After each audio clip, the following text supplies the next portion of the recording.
Welcome back to the Reality Guys. I'm your host Brian, and tonight I'm talking Ready to Love Season 9, Episode 5, called Pajama Jam. So we open right up with the guys going into Tommy's lounge. This is the first time Justin's meeting a lot of the dudes, so he comes in, introduces himself. Um, they find out Tommy comes in, he lets them know that Leyland is leaving the process, and they don't really dive into like what it is. It's really not their place, but yeah, hoping everything is well with her. Don't like seeing to see people go out with like family emergencies and things like that. Like hoping the best for her. And I haven't looked anything up for how she's doing, but hopefully it's good and she's all right.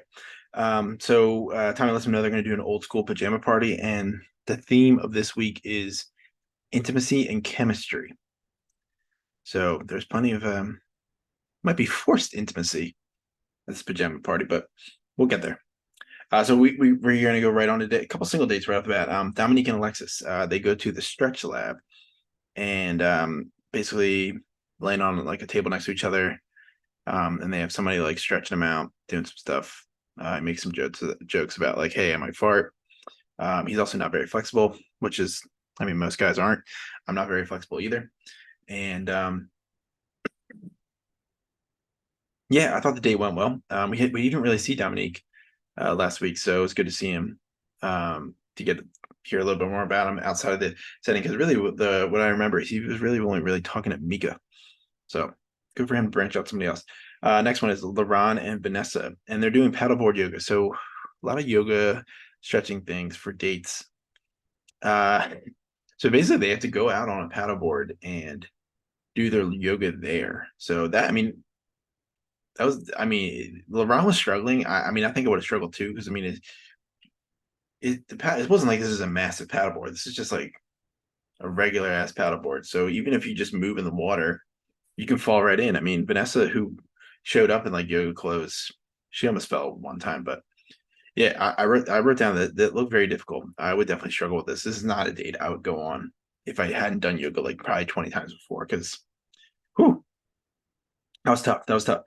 Then we just go right into the pajama party because the pajama party had a lot of things happening. I think I'll get to some of the stuff, but Tommy reminds this is I'm moving jumping here, but just for the sake of pajama party, Tommy reminds the guys that they're in power and they're going to eliminate a woman tonight at the party in front of everybody. So keep that in mind when we're running through stuff. Mika does not want any more children. She lets us know again. Talking to a couple guys. Dominique still wants kids, so he's out. Justin works with kids, says he would be interested in kids, but okay if they don't want kids. So I guess Justin's on Mika's board. Okay, one of the bigger moments of the show or this episode is LaRon and Kashia. LaRon in a confessional when like I don't remember who she's talking to. I think she's talking to Justin. And LaRon's saying like, "Hey, we talk on the phone for hours, but she hasn't talked to me at all, or leading up to until this day at this party. He doesn't know what's going on." Will is on a mission to find out who said he was sleeping on the floor in the last episode. Because remember, he was somebody who was in the bottom too. Alexis let him know that somebody was talking about him like sleeping on the floor, and they don't know how stable he is, and he's fired about it. Finds out it was Patrice.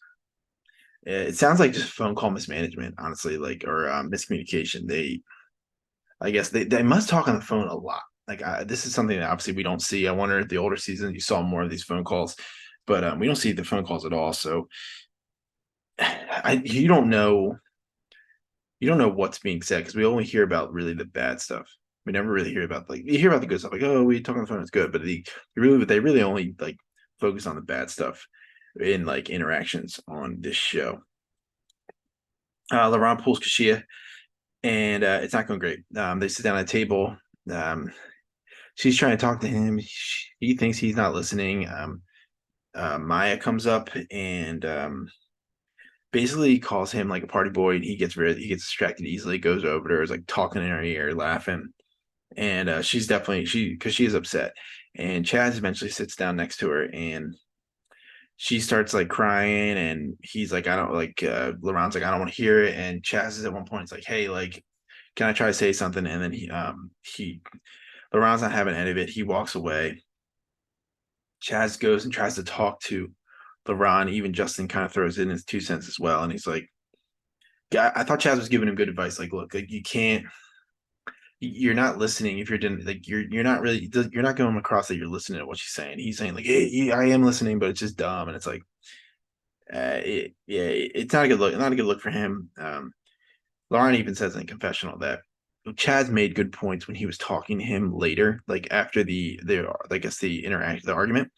But he was like his ego is just not having it. So we'll see where that goes because that we'll get there. So next thing is I don't was it Will who said it? I'm trying to remember who said it. Like we're playing this. They're playing truth or sexy. So instead of truth or dare, truth or sexy. So you get to do something sexy. A lot of girls are like, I'm not doing this.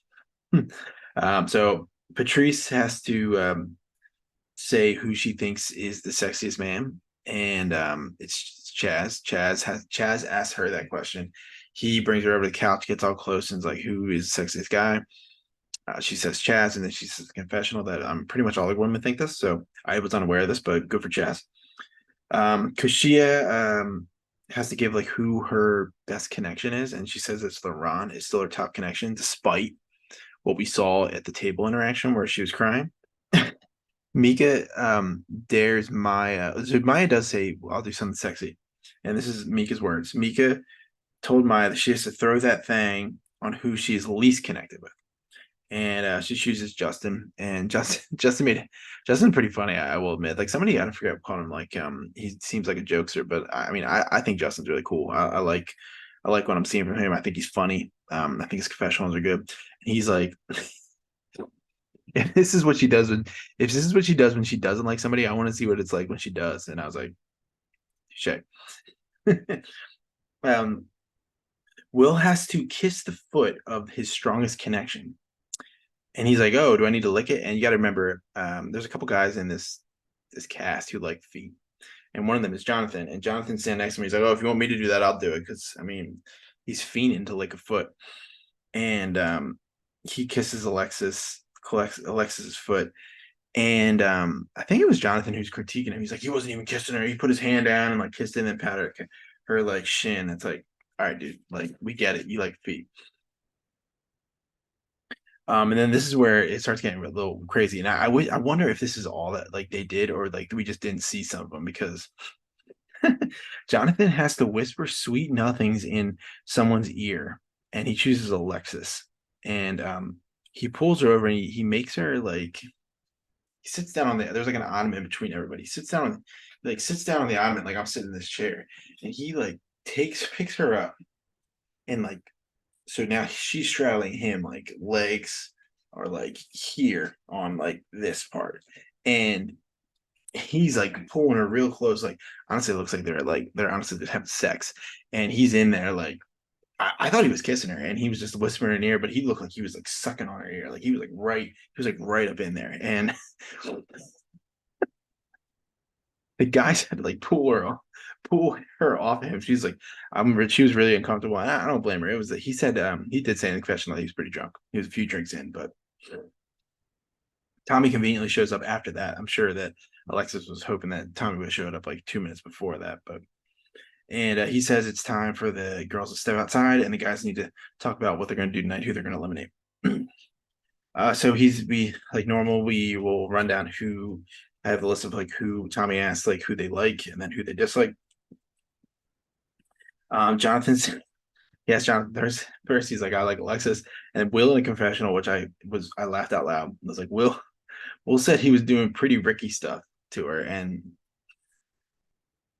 that was really funny. I thought that was really funny. If you think about their music, if you don't know anything about their music, it's spot on. Grind on me.